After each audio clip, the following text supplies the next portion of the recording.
now. Yeah, in a hangout. Yeah, She's in a joining Google us from Hangout. LA. So. Hey, Ann. Hi, everybody. I'm at Google Plus headquarters, and it's a pleasure to join you. Very cool. So obviously this is Ann Curry. Everyone knows Ann Curry. Hi, Ann. Yeah. We're going to roll a short clip of your interview with Archbishop Desmond Tutu, where he discussed the gay rights movement. You say it is the new apartheid? I said yes for me. Why choose this issue? I didn't choose it, it chose me. It's not a choice. I mean, you don't say, I choose to be white or I choose to be black. It's a given. You don't choose your sexual orientation. So in your interview, Desmond Tutu described the oppression of gays as the new apartheid. So what was your reaction to that big statement? Well, it's a very big statement, and he also said this at the same time during our interview, in which he said that if he gets to heaven and God is homophobic, then he will ask God to send him to hell, because he does not want to live in a homophobic heaven. And he made these statements, and I should probably mention, he made these statements inside of a church, the same church where he initiated his call against apartheid decades ago. You know, he made these statements essentially in a climate in South Africa that is very dangerous for gay people. People who are gay have been attacked with what's called corrective rape, trying to sort of convince men and women who are gay that they are not gay. And sometimes these attacks have been so violent that the victims have died. And so in that climate, Archbishop Desmond Tutu made these bold statements. He's intimated them before, but in our interview, he said them very directly, saying essentially that God weeps to see us still not accepting all of the children he has created. And it was just very, it was listening to him talk about this, it was very, all of us who were on my team were deeply moved, because he means them very purposefully. He's very concerned about the level of homophobia that still exists across the world today. And specifically, not just specifically in Africa, but we should mention 38 nations in Africa. In those nations, it is illegal to have gay relations. Mm-hmm. Absolutely. Can you tell us a little bit more about memorable interviews you've done regarding the LGBT community and gay rights in your very long history as a journalist? Well, I first began covering this issue before AIDS had a name.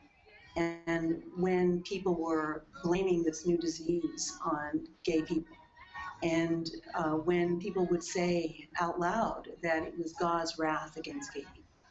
And so much has changed. I think that when I really think about this issue, I think about ACT UP and how incredibly heroic I thought then and think now that they were, defending the lives of people who were getting sick against overt discrimination. I think that I remember they, like a lot of those throughout history who have changed the world, they proceeded in nonviolent protests. I mean, this is really how it's done. You get out there in large numbers and you speak up and you are transparent about your suffering and you make people understand that you, like everyone else, are a human being and deserve to be respected and treated as a human being. And they warned at that time that if the disease that would eventually be called HIV was not dealt with aggressively, then it would reach into every society in America. And indeed, they were right. Yeah. You talk about change. Can you talk about kind of how the conversation around gay rights has sort of shifted during your career? It's shifted dramatically. I mean, from the days I just described to where we are today. I know a lot is being said now and should be said now about what will happen with gay marriage across this country. I really don't have any doubt that the rights for gay people will increase, that we will see a day when every right that is afforded to heterosexual people will be afforded to gay people in America. I really don't think that there's anything to stop this eventually from coming true. The question now, I think, is what will happen globally?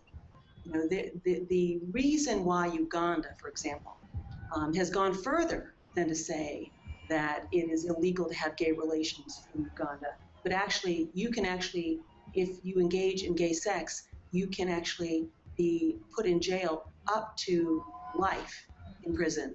The reason why this was instituted this year as a law in Uganda, the president of Uganda says, is because of the movement towards greater rights for gay people in the West.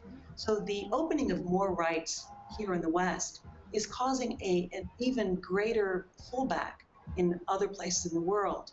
And I think that the question is, can you stop discrimination in one place and not have it come back again if you don't deal with it all over the world?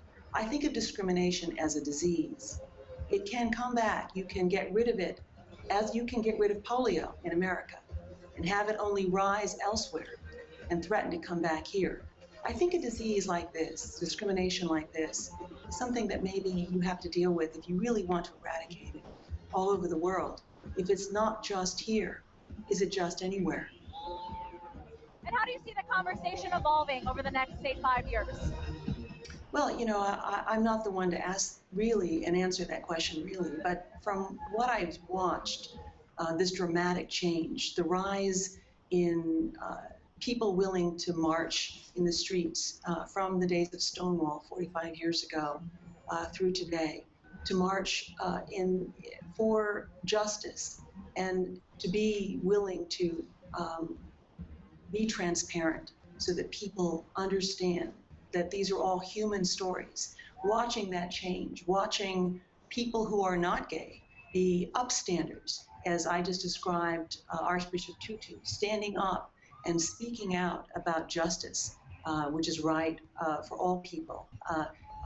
That this is an incredibly powerful and consistent, persistent movement. And I think the conversation will continue to push for greater equality.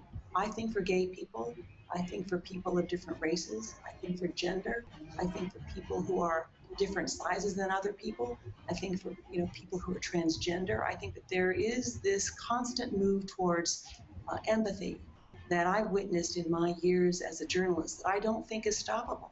I think the more we see each other for who we are, the less we're able to discriminate against each other.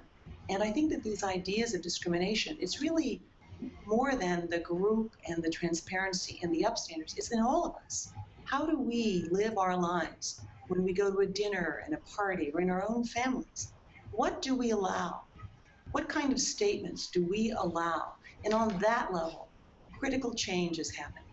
And I think we all have that opportunity to make that change by not allowing this to be in our houses, at our gatherings, among our friends, to be willing to say, that wasn't cool. That's not actually, you should take that back, and we should talk about why you said that.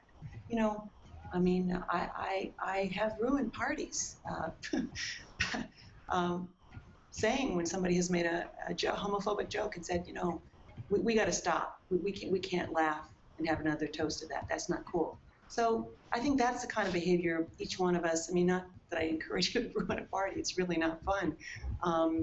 But I think that this is the obligation of all of us. We should not allow this in our world anymore today. Absolutely. So you've been covering human rights for so much of your career. Looking back now, what really stands out to you as initiatives or movements or campaigns that were really change-making? It's primarily courage. It's the courage of those who have been victimized to stand up and say, we will not be victimized anymore. And to have the moral conviction, if you stay within the realms of nonviolence, if you stay within the realms of clear purpose, it is almost impossible to diminish it, to say, you have to respect that every one of us deserves dignity and justice. And I think that we've seen this in the heroism, I think, and the courage of MLK, of people who stood up to discrimination in the South, of women who stood up against discrimination against women, and write down the list of great movements. And I think we're not done yet. It's not over. It's, we may say, yay, look at how much has changed, but I think discrimination is live and well. And it is, as I said, like a disease. It can reinfect people and reinfect young people. And so we have to inoculate ourselves and those we love and our communities. We don't want it. We don't want it around our children. We don't want it around the future. If we are successful in waking up to the reality that we are actually not that different. The list of what makes us different is very short. The things that make us the same is very long. We're actually all in one family. And when we recognize this, then as Desmond Tutu talks about, wanting us to wake up to the fact that we are all what he's made, whether you are religious or not. I think that that's something to think about. One thing in particular, when we talk about what Desmond Tutu said, one thing in particular is it's really difficult when you talk to people who are deeply religious and who are gay.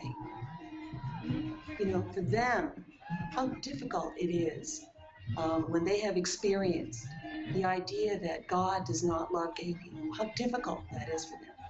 And I asked Desmond Tutu about the Bible, and I said, what do you have to say about the argument that the Bible says that there is something wrong with homosexuality? It was interesting to hear him say in the interview, the Bible says a lot of things that I don't believe, he said. He said, the Bible says a lot of things I don't believe because I know that the Bible comes from God through man. And so he said, you should not use things in the Bible to discriminate against anyone because it's actually not what God would want. It's very interesting to hear him say that.